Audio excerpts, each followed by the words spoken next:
A weasel is wild. Who knows what he thinks? He sleeps in his underground den, his tail draped over his nose. Sometimes he lives in his den for 2 days without leaving. Outside, he stalks rabbits, mice, muskrats, and birds, killing more bodies than he can eat warm and often dragging the carcasses home. Obedient to instinct, he bites his prey at the neck, either splitting the jugular vein at the throat or crunching the brain at the base of the skull, and he does not let go. One naturalist refused to kill a weasel who was socketed into his hand deeply as a rattlesnake.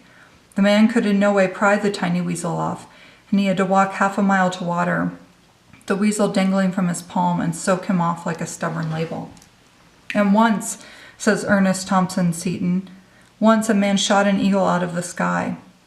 Examining the eagle, he found the dry skull of a weasel fixed by the jaws to the bird's throat. The supposition is that the eagle had pounced on the weasel, and the weasel swiveled and bit as instinct taught him, tooth to neck, and nearly won. I would like to have seen that eagle from the air a few weeks or months before he was shot. Was the whole weasel still attached to his feathered throat, a fur pendant? Or did the eagle eat what he could reach, gutting the living weasel with his talons before his breast, bending his neck to clean the airborne bones? I've been thinking about weasels because I saw one last week. I startled a weasel who startled me, and we exchanged a long glance. Near my house in Virginia is a pond, Holland's Pond, and covers 2 acres of bottomland near Tinker Creek with 6 inches of water and 6,000 lily pads. There is a 55-mile-per-hour highway at one end of the pond and a nesting pair of wood ducks at the other. Under every bush is a muskrat hole or a beer can.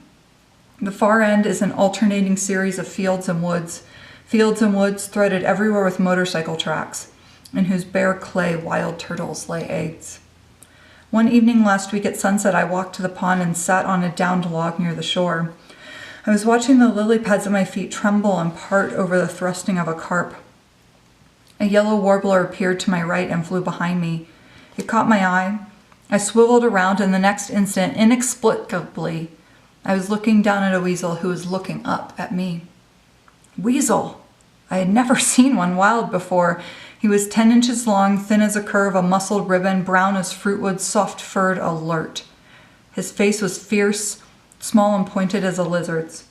He would have made a good arrowhead. There was just a dot of chin, maybe 2 brown hairs worth, and then the pure white fur spreading down his underside. He had 2 black eyes I could not see any more than you see a window. The weasel was stunned into stillness as he was emerging from beneath an enormous, shaggy, wild rosebush 4 feet away. I was stunned into stillness, twisted backward on the tree trunk, our eyes locked, and someone threw away the key.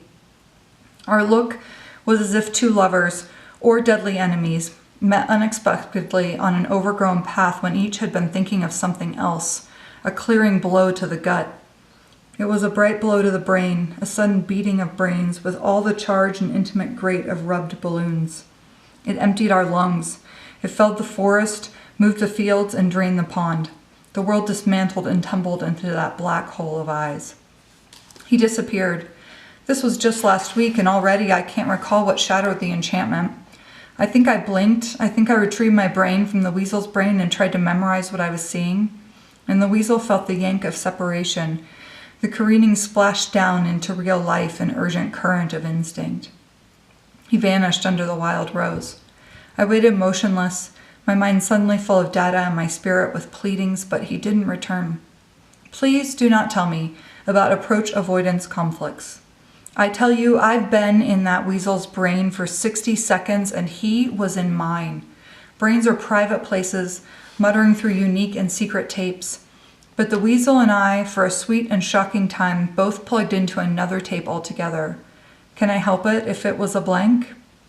What goes on in his brain the rest of the time? What does a weasel think about? He won't say.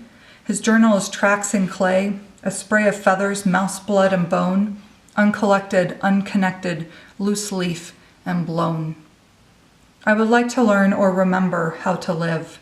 I come to Holland's Pond not so much to learn how to live as frankly to forget about it. That is, I don't think I can learn from a wild animal how to live in particular. Shall I suck warm blood, hold my tail high, walk with my footprints precisely over the prints of my hands. But I might learn something of mindlessness, something of the purity of living in the physical senses and the dignity of living without bias or motive. The weasel lives in necessity, and we live in choice, hating necessity and dying at the last ignobly in its talons. I would like to live as I should, as the weasel lives as he should, open to time and death painlessly, noticing everything, remembering nothing, choosing the given with a fierce and pointed will. I missed my chance. I should have gone for the throat. I should have lunged for that streak of white under the weasel's chin and held on through mud and into the wild rose, held on for a dearer life. We could lie under the wild rose, wild as weasels, mute and uncomprehending. I could very calmly go wild. I could live 2 days in the den, curled, leaning on mouse fur, sniffing bird bones, blinking, licking, breathing musk, my hair tangled in the roots of grasses. Down is a good place to go, where the mind is single. Down is out of your ever-loving mind and back to your careless senses. I remember muteness as a prolonged and giddy fast, where every moment is a feast of utterance received. Time and events are merely poured, unremarked, and ingested directly like blood pulsed into my gut through a jugular vein. Could two live that way? Could two live under the wild rose and explore by the pond so that the smooth mind of each is as everywhere present to the other and as received and as unchallenged as falling snow? We could, you know. We can live any way we want. People take vows of poverty, chastity, and obedience, even of silence, by choice. The thing is to stalk your calling in a certain skilled and supple way, to locate the most tender and live spot and plug into that pulse. This is yielding, not fighting. A weasel doesn't attack anything. A weasel lives as he's meant to, yielding at every moment to the perfect freedom of single necessity. I think it would be well and proper and obedient and pure to grasp your one necessity and not let it go, to dangle from it limp wherever it takes you. Then even death, where you're going no matter how you live, cannot you part. Seize it and let it seize you up aloft even, till your eyes burn out, and let your very bones unhinge and scatter, loosened over fields and woods, lightly, thoughtless, from any height at all, from as high as eagles.